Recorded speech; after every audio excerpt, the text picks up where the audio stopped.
Thank you very much, Speaker. As the only visually impaired senator in the House, it was difficult for me to know if I would catch your eye, but I'm glad that I have.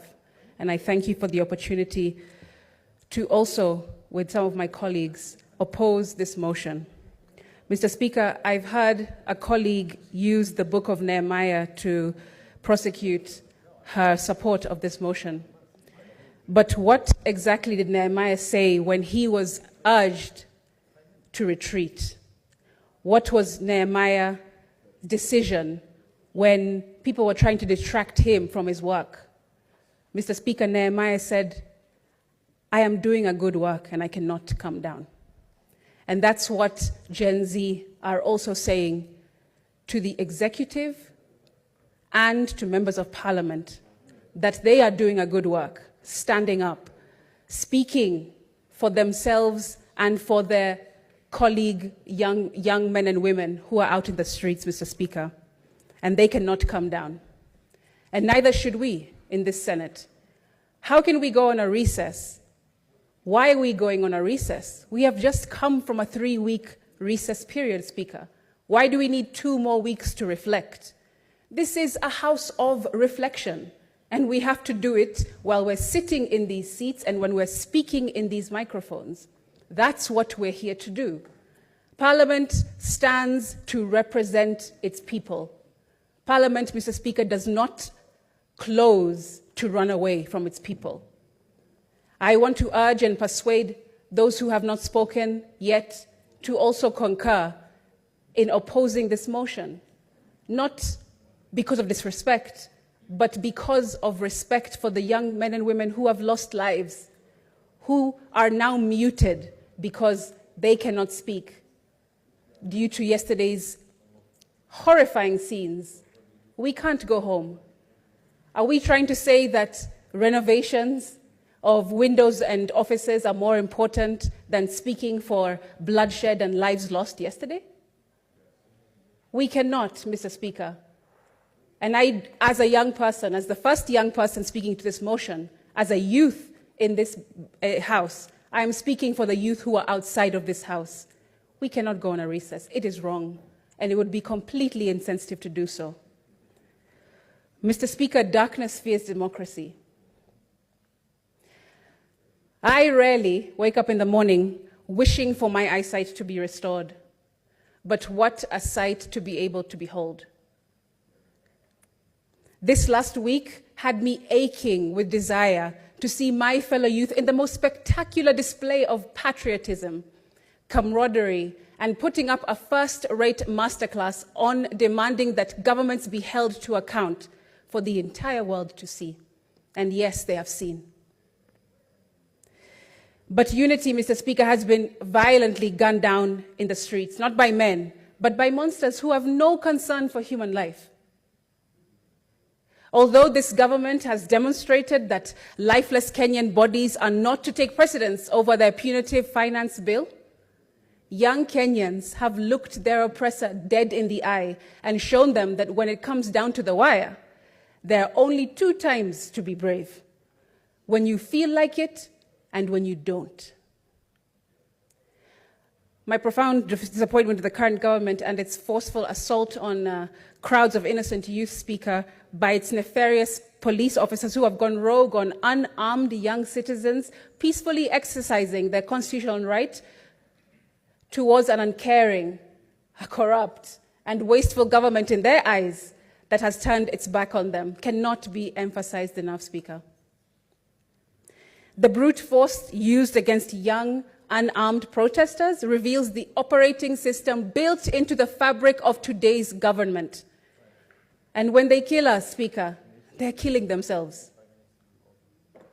The arrogance from some of these top government officials has been outrageously condescending to young people, disgusting and reminiscent of narcissistic abuse.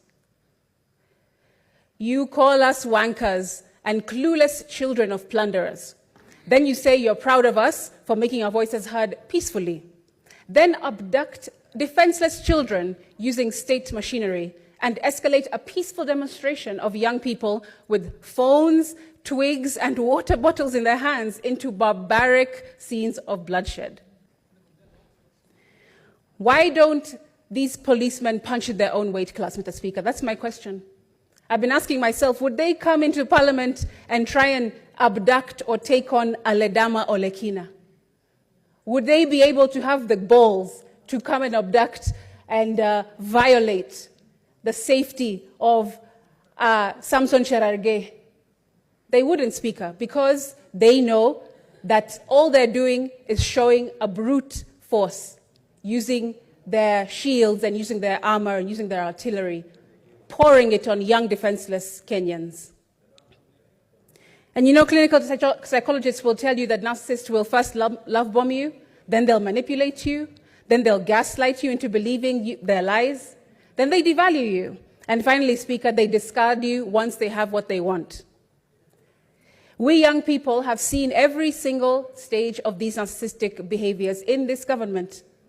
And since they complained that over 8 million of us did not come out to have our voices heard in the 2022 elections, Mr. Speaker, we are here now.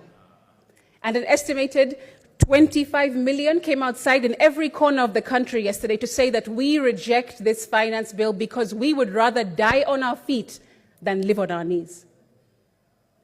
We are not the generation who are silenced with every carrot dangled in front of them, Mr. Speaker. We are the generation that asks questions and demands accountability because we understand that we are rich, and only if the money that we refuse tastes better than the money that we accept.